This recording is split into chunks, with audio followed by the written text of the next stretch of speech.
Welcome back on star साइक्यू। मैं प्रवीण कुमार आज आपको मैथ पढ़ाने वाला हूं और आज हम कॉन्ग्रुएंसी के बारे में पढ़ेंगे, सर्वांग समता के बारे में पढ़ेंगे।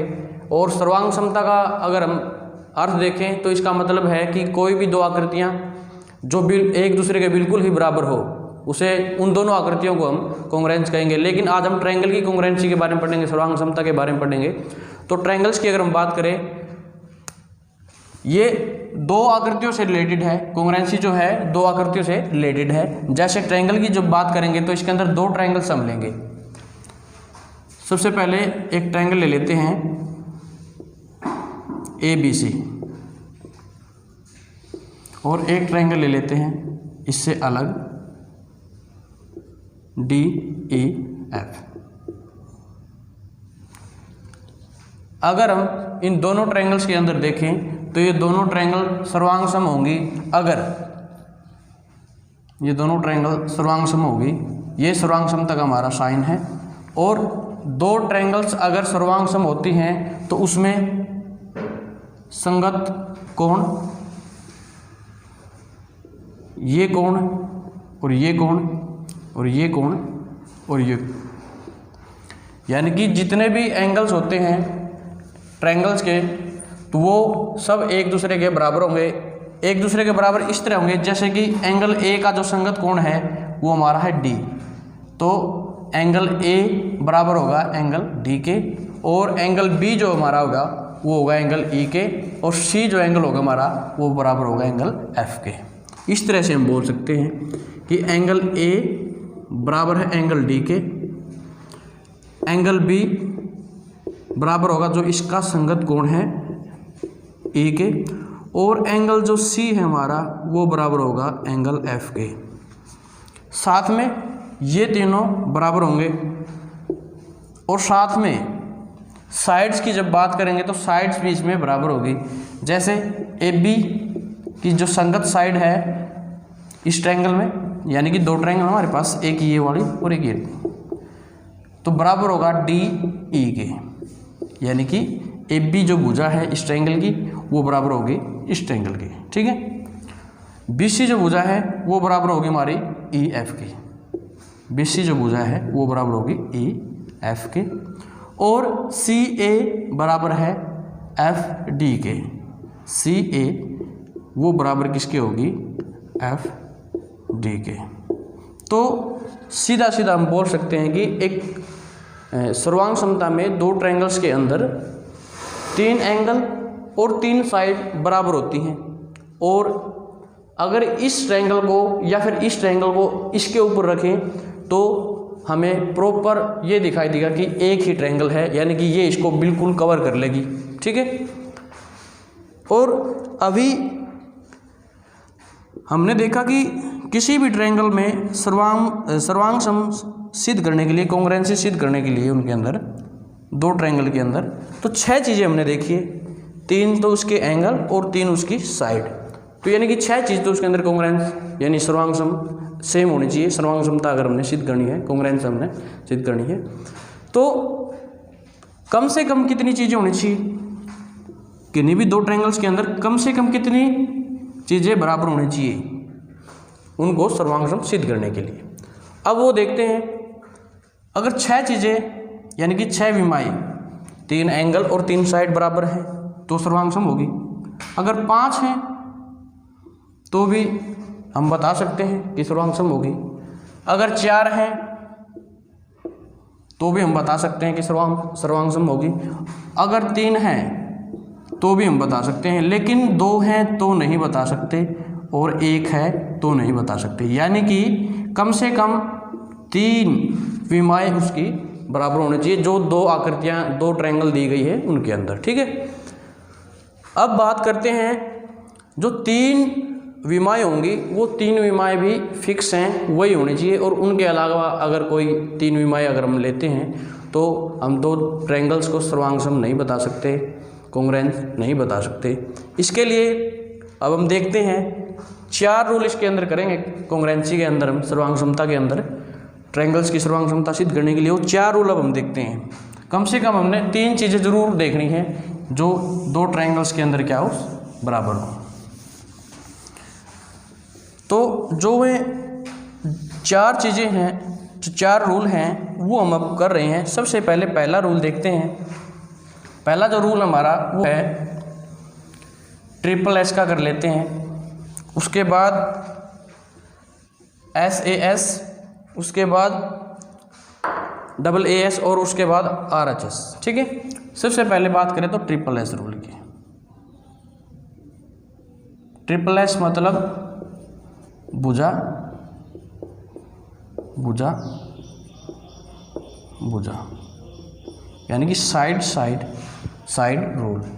इसके अंदर 2 ट्रायंगल दी हुई होती हैं, उनके अंदर जैसे एक ट्रायंगल हमारी ABC है और दूसरी ट्रायंगल हमारी जो दी गई है वो हम मानेंगे DEF। इन ट्रायंगल के अंदर क्या होगा, जो हमारी ये साइड है AB, side AB, triangle ABC के अंदर लेंगे, ट्रायंगल ABC के अंदर AB साइड, और दूसरी जो हमारी ट्रायंगल है वो है DEF। अब देखो ट्रायंगल ABC की जो साइड्स हैं वो इस साइड लिखेंगे और DEF की जो साइड्स हैं वो इस साइड लिखनी है। तो AB जो साइड है इसके जो इक्वल होगी वो हमारी होगी DE। ठीक है, और जो साइड नेक्स्ट हमारी ये वाली BC के बराबर कौन सी साइड है हमारी, वो हमारी होगी ये वाली साइड EF। और जो लास्ट हमारी साइड है वो है CA या फिर AC बोल सकते हैं इसको, उसके बराबर होगी FD। CA बराबर है FD के। अगर इस तरह से किन्हीं भी ट्रायंगल के अंदर, किन्हीं भी 2 ट्रायंगल्स के अंदर ये हम सिद्ध कर देते हैं तो ट्रायंगल क्या होगी, एक दूसरे के कॉन्ग्रुएंस होगी, एक दूसरे के सर्वांगसम। ठीक है, यानी कि इस ट्रायंगल को आप इस ट्रायंगल के ऊपर रखें तो ये ट्रायंगल इसको बिल्कुल कवर कर लेगी और इसका कोई भी पार्ट हमें दिखाई नहीं देगा और दोनों बिल्कुल एक जैसी दिखाई देंगी। ठीक है, और अब एक बात और नोट करने की इसमें ये है कि ये जो साइड है वो इसके ही बराबर होनी चाहिए, यानी कि ये जो हमारे एंगल होंगे ना, ये जो 2 एंगल होंगे तो ये एंगल भी हमारे क्या होंगे, बराबर होंगे। अब ये एंगल बराबर होगा इसके, और ये जो हमारा एंगल है ये इसके बराबर होगा। यानी कि अगर कॉन्ग्रुएंस सिद्ध कर देते हैं 2 ट्रायंगल्स को तो उसके बाद उसके एंगल्स और उसके अंदर जो कुछ भी मीडियन लेते हैं या फिर अल्टीट्यूड ले लेते हैं, एंगल बाइसेक्टर ले लेते हैं, तो सब क्या होगा, बराबर होगा उसके अंदर, उन 2 ट्रायंगल्स के अंदर। ठीक है, ये हमारा पहला रूल था, साइड साइड साइड रूल। इसके अंदर और कुछ इतना खास नहीं है, इसमें सिर्फ यही बात ध्यान रखनी है कि जो ये साइड है वो इसके ही बराबर होनी चाहिए और ये जो साइड है हमारी वो इसके बराबर होनी चाहिए और ये जो साइड है ये इसके बराबर होनी चाहिए। यानी कि जो संगत पार्ट हैं वो दूसरी ट्रायंगल की संगत भुजा के ही बराबर होने चाहिए। इसके बाद नेक्स्ट जो रूल है उसकी बात कर लेते हैं एक बारी। उसकी अगर हम बात करें तो वो जो हमारा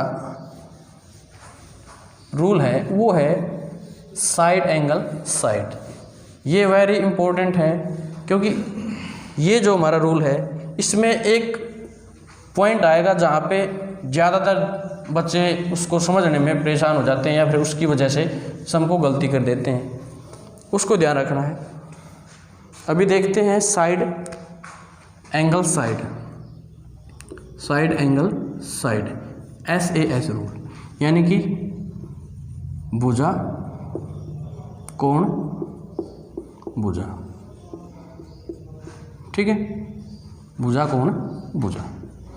इसमें क्या होगा, 2 ट्रायंगल दी हुई और 2 ट्रायंगल्स के अंदर क्या होगा, पहली ट्रायंगल की एक भुजा उसकी दूसरी जो ट्रायंगल है उसके संगत पार्ट के बराबर होगी, यानी कि भुजा के बराबर होगी। इस तरह से 2 ट्रायंगल लेते हैं, यहाँ पे भी एक ट्रायंगल यहाँ पे ले लेते हैं। ये हमारी ABC फर्स्ट ट्रायंगल है, DEF सेकंड ट्रायंगल है। इसको फर्स्ट मान लेते हैं, इसको सेकंड मान लेते हैं। ठीक है, उसके बाद सबसे पहले हम देखें तो साइड की बात कर रहे हैं, एक बारी साइड देख लेते हैं। मान लेते हैं ये साइड इसके बराबर है, तो लिख लेते हैं ट्रायंगल ABC व ट्रायंगल DEF इन दोनों में। और लिखने का तरीका यही होगा कि पहले जो A लिखा है और फिर B लिखा है और फिर C लिखा है इसके अंदर, इस ट्रायंगल के अंदर, उसी प्रकार इस ट्रायंगल के अंदर भी पहले D लिखेंगे, फिर E और फिर F। अब देखते हैं कि AB जो हमारी साइड है इस ट्रायंगल के अंदर, ABC के अंदर साइड AB बराबर होगी इस ट्रायंगल की, यानी कि इसका जो कोरस्पॉन्डिंग पार्ट है DE के बराबर होगा। अब नेक्स्ट देखते हैं, नेक्स्ट बात करते हैं हम इस एंगल की, और इसमें जो एंगल होगा ये एंगल, इसमें एंगल B जो बराबर होगा हमारा वो एंगल E के बराबर होगा। ठीक है, यानी कि सबसे पहले साइड देखेंगे, फिर एंगल देखेंगे, दोनों में होना चाहिए। ठीक है, उसके बाद फिर साइड देखेंगे, तो ये जो साइड हमारी है वो बराबर होगी इसके, तो साइड BC बराबर हमारी साइड EF के। तो ये जो हमारा रूल है, इसके अंदर एक विशेष बात ये है, वो हमें ध्यान में रखनी है कि जो एंगल हमारा होगा ना, वो एंगल दोनों ट्रायंगल्स के अंदर, वो जो साइड दी गई है इक्वल, यानी कि ये साइड और ये साइड जो दी गई है उनके बीच का एंगल होना ज़रूरी है।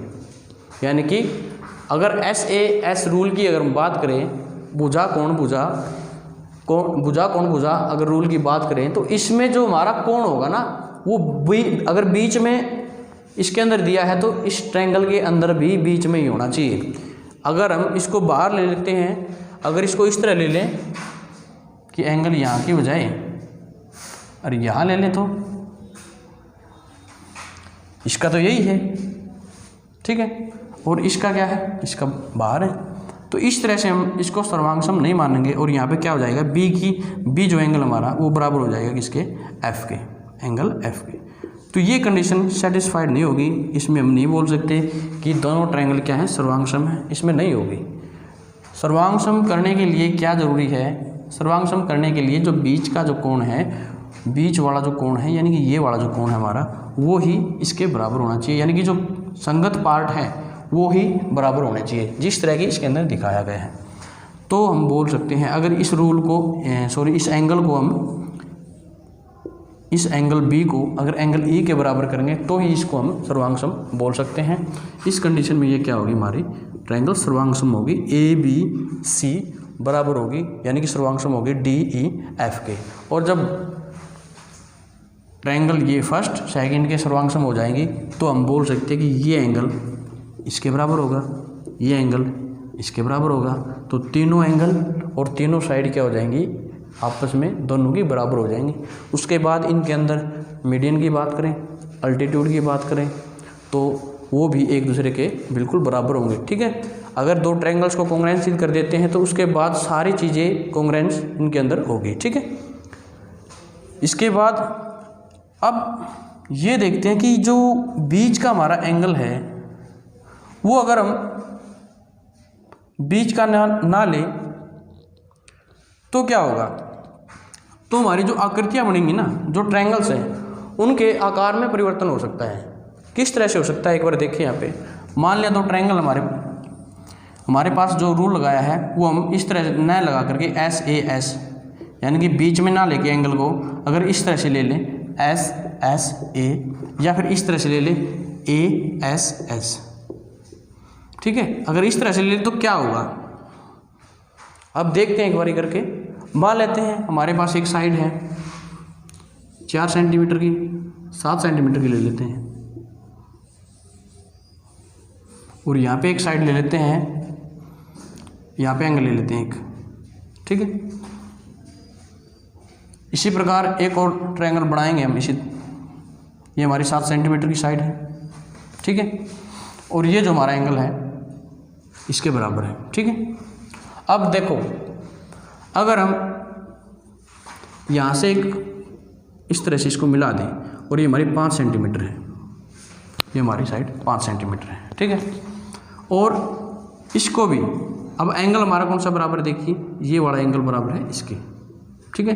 तो ये जो हमारा एंगल है ये तो बराबर नहीं है यहाँ पे जो बनाएंगे, तो इसको हम इस एंगल को अगर हम यहाँ पे ले लें, इसको और छोटा कर दें, या फिर इस तरह से ले लें कि जो ये साइड है यहाँ पे क्या हो रही है, यहाँ पे 5 होगी, यहाँ पे 5 होगी ना। तो इस साइड को अगर हम यहाँ पे ले लें तो इस साइड को इस साइड भी तो ले सकते हैं, इस तरफ भी ले सकते हैं ना। यहाँ पे भी कितनी होगी ये साइड हमारी, यहाँ पर भी 5 हो सकती है। अगर इस तरफ ले लें इसको हम, तो 5 यहाँ पर भी तो हो सकती है हमारी ये साइड। देखिए अब ये साइड इस साइड कर रहे हैं तो भी 5 है, और उस साइड कर रहे हैं तो भी 5 है। इस तरह से दोबारा करके दिखाता हूँ एक बारी। मान लीजिए ये साइड हमारे,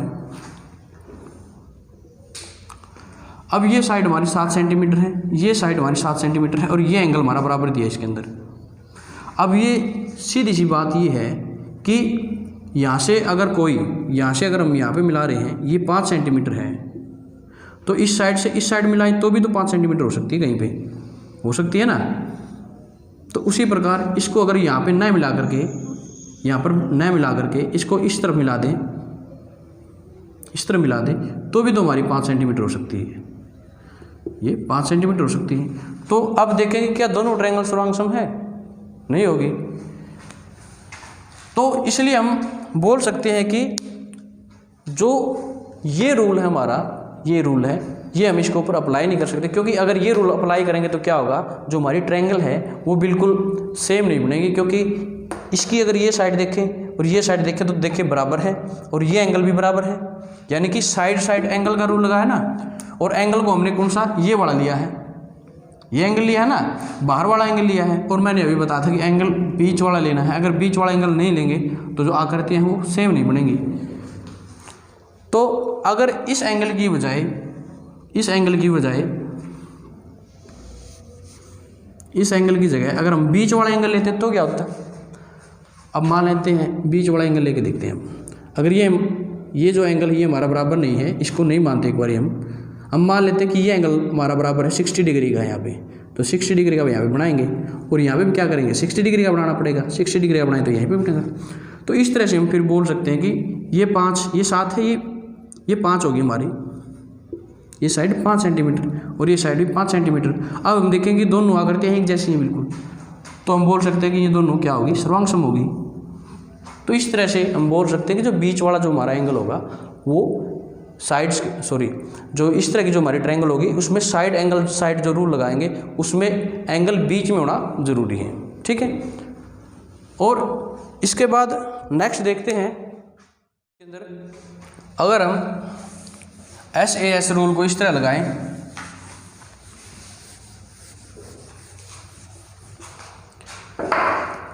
अगर हमें 2 ट्रायंगल दी गई हैं इस तरह से,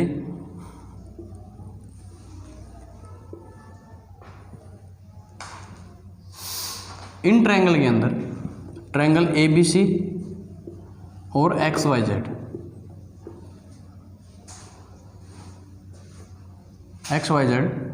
इनके अंदर अगर हम देखें, अगर हमें ये साइड बराबर दी गई है इस साइड के, यानी कि ट्रायंगल को इस तरह से लिख लेते हैं हम, AB, साइड AB बराबर है XY के, और ये साइड दी गई है इसके बराबर, BC हमारी जो साइड है वो दी गई है YZ के बराबर, और हमारा एंगल B बराबर दिया गया है एंगल Z के। तो इस कंडीशन में क्या होगा, इस तरह की जब भी कंडीशन बनेगी तो उसमें भी हम बोलेंगे कि ये जो ट्रायंगल है दोनों वो एक दूसरे के सर्वांग सम नहीं है। क्यों नहीं है, क्योंकि मैंने बोला था कि अगर ट्रायंगल्स को सर्वांग सम करना है तो उसमें 3 चीज़ें हमारी बिल्कुल बराबर होनी चाहिए। लेकिन बराबर कैसे होनी चाहिए, जो उसके कॉन्ग्रुएंस पार्ट है वही बराबर होने चाहिए, जो संगत पार्ट है वही उसके बराबर होने चाहिए। अब यहाँ पे देखिए कि ये इसका संगत पार्ट है, मान लेते हैं ठीक है बराबर है, और ये BC YZ की संगत है तो ये इसका बराबर है। और अगर इसकी बात कर लेते हैं हम, ये एंगल देखो 2 साइड्स के बीच में है ना, तो अब जो नेक्स्ट जो ट्रायंगल हमारी उसके अंदर जो एंगल होगा ना वो भी हमारा 2 साइड्स के बीच में ही होना चाहिए, न कि इससे इन साइड्स के बराबर बाहर। तो इस एंगल को अगर हम देख रहे हैं, यहाँ पे हमने जेड एंगल लिखा है बराबर में, तो ये क्या है, ये जो साइड से उनके बाहर है, तो इसलिए इसका कोरस्पॉन्डिंग पार्ट नहीं है, संगत पार्ट नहीं है, इसलिए हम इसको इन दोनों ट्रायंगल्स को क्या बोलेंगे, ये सर्वांग नहीं है, कॉन्ग्रुएंस नहीं है। ठीक है, कॉन्ग्रुएंट अगर सिद्ध करना है तो उसके लिए जो इसके सभी पार्ट है जो हम सिद्ध कर रहे हैं बराबर, वो क्या होने चाहिए, संगत होने चाहिए, अन्यथा ये क्या होगा कि जो ट्रायंगल दी गई है वो सर्वांग हम सिद्ध नहीं कर पाएंगे। ठीक है, इसके बाद एक पॉइंट और देख लेते हैं इसी में। अगर कंडीशन इस तरह से दी गई हो,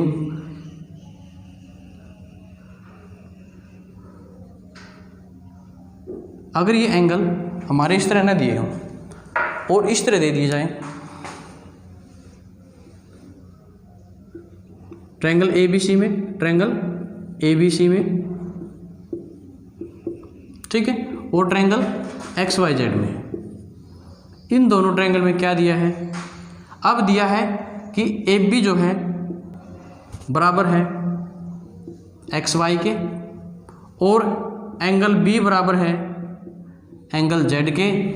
ठीक है, और AC जो साइड है वो बराबर दी गई है, यानी कि ये जो साइड है ये हमारी बराबर नहीं है, अब ये साइड हमारी बराबर नहीं है, ये वाली जो साइड है वो बराबर न दे करके XY साइड इसने XZ जो साइड है वो हमारी बराबर दे दी ट्रायंगल ABC और XYZ में। अब देखिए एंगल तो हमें दिखाई दे रहा है कि बीच में है, यहाँ पे तो बीच में दिखाई दे रहा है, लेकिन यहाँ पे देखिए तो क्या हो रहा है, ये जो एंगल हमारा B है ना, B वो कहाँ पे है, यानी कि बराबर है किसके, Z के।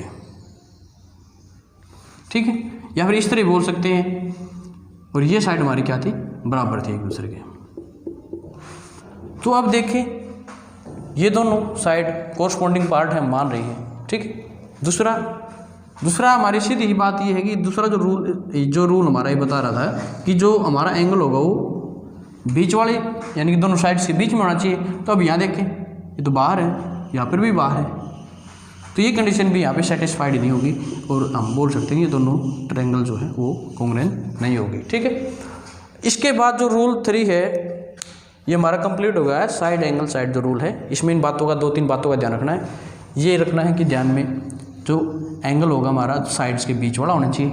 ठीक है, दोनों ट्रायंगल्स के अंदर क्या होगा, यानी कि अगर ये साइड ले रहे हैं दोनों, ठीक है, ये वाली साइड ली है तो इनका बीच का जो एंगल हमारा इन साइड्स के बीच का वो हमारा बराबर होना चाहिए। ठीक है, अगर ये साइड ले रहे हैं तो इनका बीच का जो एंगल है वो हमारा बराबर होना चाहिए। अगर ये दोनों साइड ली हैं तो ये वाला एंगल हमारा बराबर होना चाहिए। ठीक है, अब बात करते हैं इसके बाद जो रूल आता है उसकी एंगल साइड, ये भी इम्पोर्टेंट है, इसमें भी 1-2 बातों का ध्यान रखना है।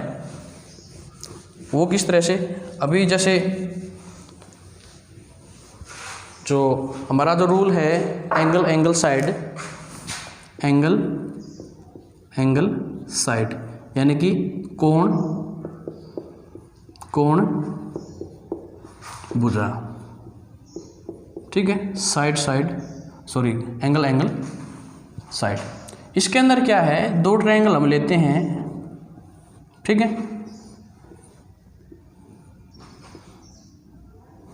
ABC और DEF, 2 ट्रायंगल्स की बात कर रहे हैं।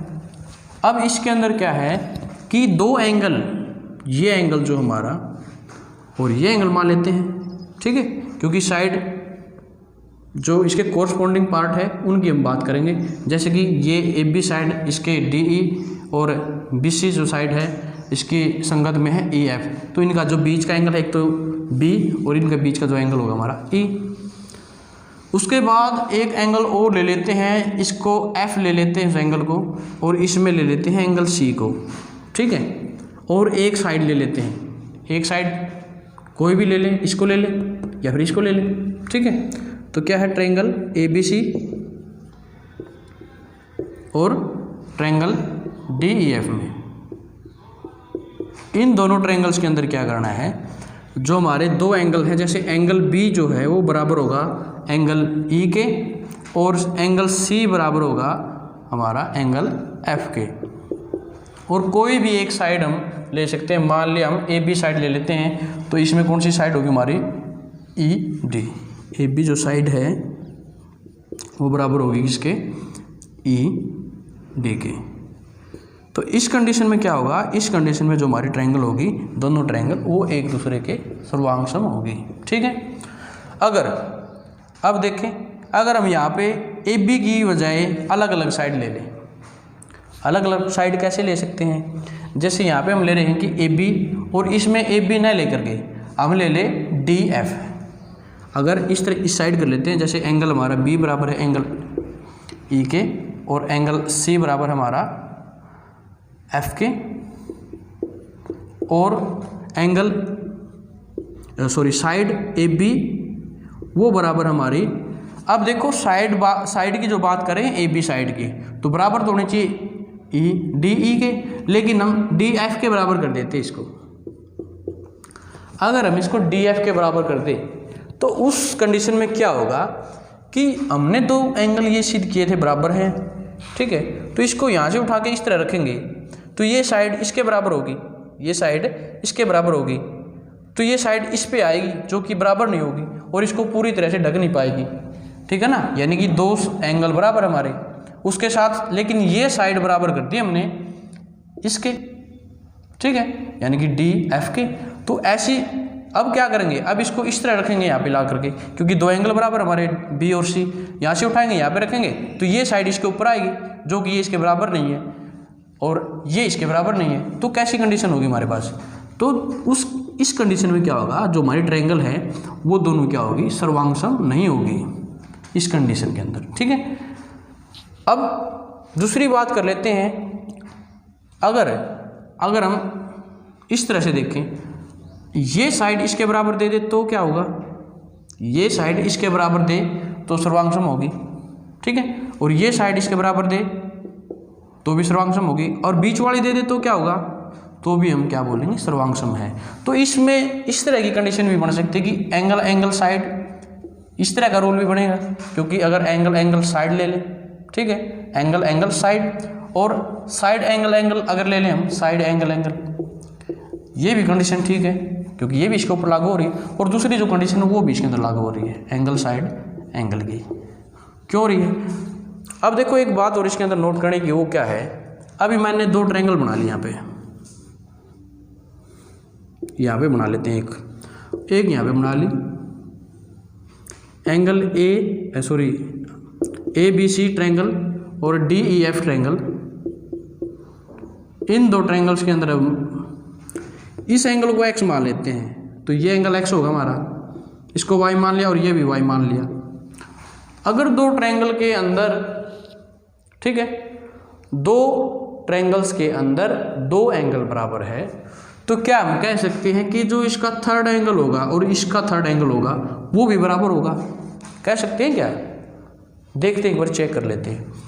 एक ट्रायंगल के तीनों सम अगर हम देखें वो किसके बराबर होते हैं, इसको कुछ भी मान लें हम, z मान लें एक बारी, इसको भी z मान लें, इसको भी z मान लेते, चलो ठीक है। इनका जो जोड़ होगा हमारा वो 180 डिग्री होगा। अब क्या देखना कि z एंगल की हम वैल्यू निकालें तो क्या होगी, 180 माइनस में x प्लस वाई, तो ये जो हमारा एंगल आया है z, उसकी वैल्यू हमारे पास आई है 180 माइनस में x प्लस वाई। ठीक है, और सेम यही प्रोसीजर इसके ऊपर भी लगाना है, x plus Y plus z, तीनों एंगल है ना हमारे, ठीक है, एंगल है तो इस तरह का साइन लगाना है। तो अब हम क्या कर सकते हैं, इसको भी इक्वल कर देंगे 180 डिग्री के, और एंगल z की जो वैल्यू निकालेंगे तो हमारे पास क्या आएगी, 180 माइनस में angle x plus angle y। तो ये कंडीशन, इस कंडीशन में क्या होगा, z की जो वैल्यू आई वो हमारी आई है 180 minus angle x plus angle y bracket. ठीक है, तो अब भी हम देख सकते हैं कि यहाँ पे क्या हो रहा है कि जब भी दो एंगल बराबर हो रही हैं, किसी भी अगर दो ट्रायंगल्स के अंदर दो एंगल हमारे बराबर दिखाई दे रहे हैं, तो तीसरा हमारा जो एंगल होगा वो ऑटोमेटिक अपने आप बराबर हो जाएगा। ठीक है ना, अपने आप बराबर हो गया, देखो यहाँ पे अब बराबर होगा। तो अब हम यहाँ पे देखें, अगर हम ये साइड और ये साइड बराबर कर दे तो अभी एक कोई भी साइड बराबर कर दे लेकिन संगत होनी चाहिए वो एक दूसरे के, ठीक है ना। अब एंगल ए और बी के बीच में, एंगल ए और बी के बीच में की साइड हम बराबर कर रहे हैं, तो यहाँ पे भी जेड और डी और एफ के, डी और ई के बीच की जो साइड है उसको बराबर कर रहे हैं, तो कौन सा रूल लग गया हमारे पास, एंगल साइड एंगल, यहाँ पे भी वही रूल लगेगा, ठीक है ना।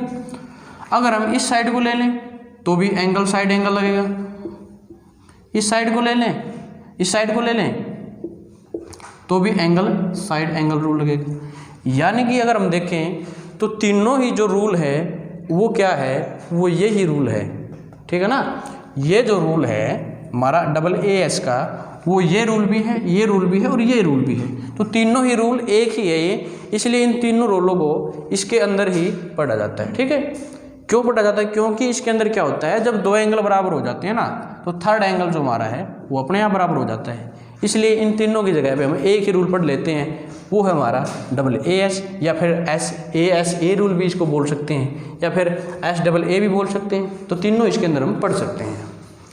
ये था हमारा रूल, थर्ड रूल। अब इसके बाद अगर हम बात करें तो नेक्स्ट जो हमारा रूल है वो हमारा RHS, ठीक है, राइट एंगल, हाइपोटेन्यूस और साइड। इसमें क्या है, इसमें जो ट्रायंगल होगी वो किस तरह की होगी, इसके नाम से पता चल रहा है, राइट एंगल होगी, ठीक है ना। किस तरह की ट्रायंगल होगी, दोनों राइट एंगल, यानी कि 90 डिग्री का जिसके अंदर कोण होता है, समकोण त्रिभुज। अब इसकी बात कर लेते हैं, रूल हमारा ये फोर्थ है RHS, ठीक है। इसको क्या बोलेंगे, समकोण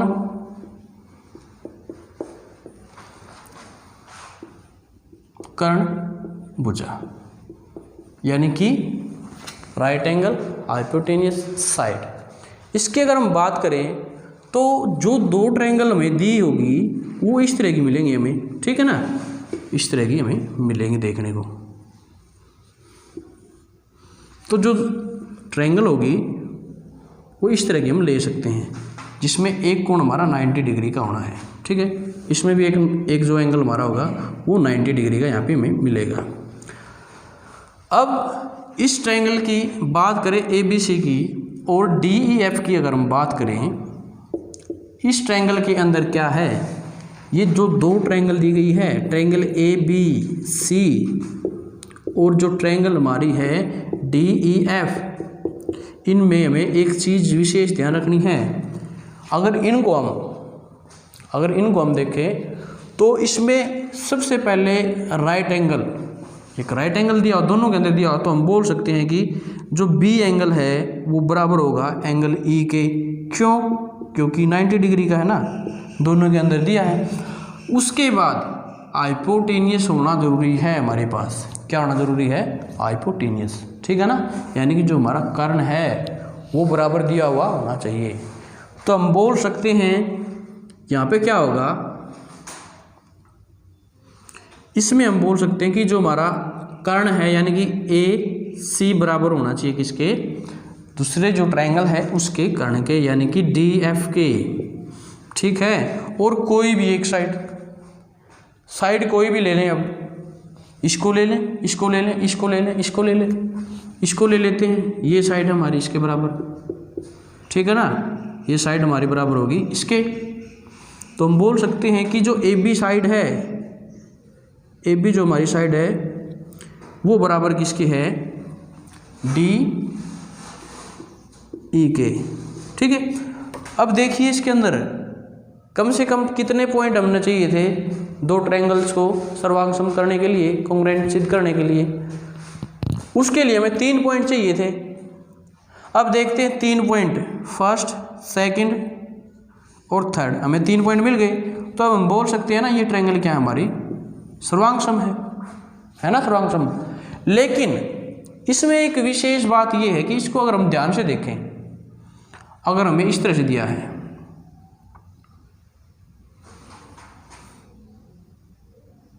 इसके अंदर अगर साइड बराबर दिए तो क्या कर सकते हैं हम, तो हम बोल सकते हैं साइड बराबर दी गई हैं 2, ठीक है, तो क्या हम बोल सकते हैं कि ये दोनों सर्वांग सम होगी ट्रायंगल। देखिए ध्यान दीजिए इसके अंदर। अब क्या हमारा जो हमारी साइड्स हैं वो तो बराबर दी गई हैं दोनों, तो हम बता सकते हैं क्या दोनों ट्रायंगल हमारी सर्वांग सम होगी। देख लेते एक बार करके। मान लिया इसको, अब वैसे इसके अंदर देखें तो हमारा रूल कौन सा लग रहा है ये देखें पहले सबसे, साइड एंगल और साइड एंगल और साइड, और जो सेकंड रूल हमने किया था वो क्या था हमारा, साइड एंगल साइड। तो उस कंडीशन में क्या हम नहीं बोल सकते कि ये जो हमारी ट्रायंगल होगी वो इसके सर्वांग सम होगी। तो इस कंडीशन में हम बोल सकते हैं कि ये जो हमारी ट्रायंगल होगी वो क्या होगी, सर्वांग सम होगी। ठीक है, अगर ये भी दिया हो ना तो भी हम बोल सकते हैं। लेकिन ये जो हाइपोटेन्यूस वाला जो रूल इसके अंदर लगाया गया है वो क्यों लगाया गया है उसको समझने के लिए एक बात नोट करेंगे हम। उसके लिए हम क्या देखेंगे कि जो हमारा हाइपोटेन्यूस का जो रूल है उसमें हाइपोटेन्यूस इसलिए बोला गया है क्योंकि अगर इसको 90 डिग्री का एंगल ना मान के इसको सिर्फ एंगल माने, इसको 90 डिग्री का एंगल ना मान के सिर्फ एंगल माने, और यहाँ पे इसको दोबारा से बना लेते हैं एक बारी इस तरह से। ठीक है,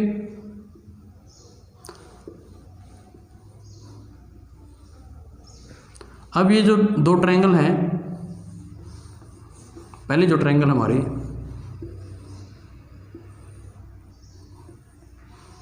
ABC XYZ,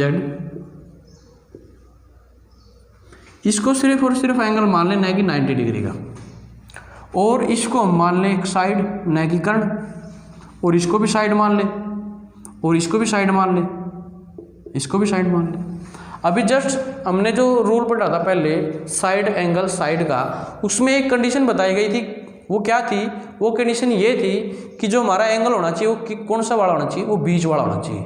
अगर बीच वाला एंगल नहीं होगा ना तो क्या हो सकता है, कंडीशन अलग अलग आ सकती है कि दोनों ट्रायंगल अलग अलग हो सकती है। इस तरह से हमने किया था, जो ये रूल किया था यहाँ पे, इस तरह से मैंने जो समझाया था। ये हमारा 7 है, इसको 7 8 कुछ भी ले लें, 8 ले लेते हैं, ये हमारा 8 सेंटीमीटर है, और ये एंगल बराबर दे देते हैं एक अलग से। ठीक है, और इस साइड को देखें हम, इस साइड को यहाँ पे लेके जाएंगे, यहाँ पे भी 5 सेंटीमीटर हो सकती है, और इस साइड को यहाँ की बजाय इसको इस जगह पर न ला करके अगर इसको इस तरफ लेके जाएं तो यहाँ पर भी तो 5 सेंटीमीटर हो सकती है ना। तो इस कंडीशन में देखिए कि ट्रायंगल्स की जो शेप है वो अलग अलग हो रही हैं, तो अलग अलग होने के कारण क्या हो गया, ये दोनों क्या होगी, एक दूसरे के कॉन्ग्रुएंट नहीं हो पाई। लेकिन इस कंडीशन में क्या होगा, इसमें तो देखो साइड है, दोनों साइड है और एक एंगल है बराबर, तो 2 साइड और एक एंगल बराबर है, और एंगल भी क्या है, एक्सटर्नल एंगल है ना, 2 साइड्स के बीच का नहीं है। तो इसमें क्या होगा, इसमें तो सर्वांग सम ही होगा, इसके अंदर क्या होगा, सर्वांग सम होगा। क्यों होगा, क्योंकि ये जो एंगल है इसको हम एंगल तो मान रहे हैं लेकिन रियलिटी में क्या है, ये 90 डिग्री का एंगल है। ठीक है, और रियलिटी में अगर हम जब 90 डिग्री का एंगल इसको मानते हैं, अगर इसको हम 90 डिग्री का एंगल मान लेते हैं तो हम सिर्फ और सिर्फ ये बात ध्यान रखेंगे कि 90 डिग्री का जब एंगल मान लें तो इन दो ट्रायंगलों के अंदर जो हमारा साइड एंगल साइड का जो रूल था उसको लगाने की ज़रूरत नहीं है। साइड एंगल साइड का जो रूल था हमारा उसको लगाने की ज़रूरत नहीं है, क्योंकि इसमें क्या होगा, इसमें अगर 2 साइड लगातार भी ले लें, इस तरह भी ले लें कि साइड एंगल, इसके अंदर अगर साइड एंगल भी ले लें तो भी हमारा जो क्या होगा, जो 2 ट्रायंगल्स हो सर्वांग सम होगी। यानी कि सीधी बात ये है कि 90 डिग्री RHS रूल जो है वो एक ऐसी कंडीशन है जिसमें 2 भुजाएं सर्वांग बराबर होगी और एक एंगल बाहरी एंगल बराबर होगा तो भी ट्रायंगल जो होंगी हमारी वो सर्वांग सम होगी। तो RHS जो रूल है वो इसीलिए हमें अलग से बताया गया है, क्योंकि ये एक ऐसी कंडीशन है जो हमारा यहाँ पे जो रूल बन रहा था SAS, उस रूल का अपवाद मान सकते हैं हम इसको, क्योंकि 90 डिग्री का एंगल होते ही क्या हो गया, जो हमारा जो रूल था, जो ये लग नहीं रहा था ट्रायंगल्स के अंदर सर्वांग सम सिद्ध करने के लिए, ये SS रूल अब यहाँ पे लग रहा है। लेकिन इसको किस रूप में ले रहे हैं, RHS रूप में ले रहे हैं, राइट एंगल हाइपोटेन्यूस साइड के रूप में। ठीक है, ये लगा तो सकते हैं हम किसमें, सिर्फ 90 डिग्री की जो जिस भी ट्रायंगल में 90 डिग्री का एंगल होगा उसके अंदर ये लगा सकते हैं हम, ठीक है। लेकिन इसको किस नाम से बोला जाएगा, RHS रूल से। लेकिन ये रूल किस ट्रायंगल में नहीं लगेगा, जिसमें 90 डिग्री का एंगल नहीं है, उस ट्रायंगल में ये रूल नहीं लगेगा, ठीक है। ये बात हमने ध्यान में रखनी है। और आज की जो हमारी सर्वांग क्षमता का जो बेसिक 2 पॉइंट था वो हमारा कंप्लीट हो चुका है। इसके बाद इसका जो नेक्स्ट पार्ट है वो लेके आएंगे, उसमें कुछ बेसिक्स और करेंगे, वो थोड़ा और इम्पोर्टेंट है इनसे। तो उम्मीद करता हूँ आपको वीडियो अच्छी लगी होगी। अगर वीडियो अच्छी लग रही है तो आप चैनल को वीडियो को लाइक करिए और चैनल को सब्सक्राइब करिए। Thank you.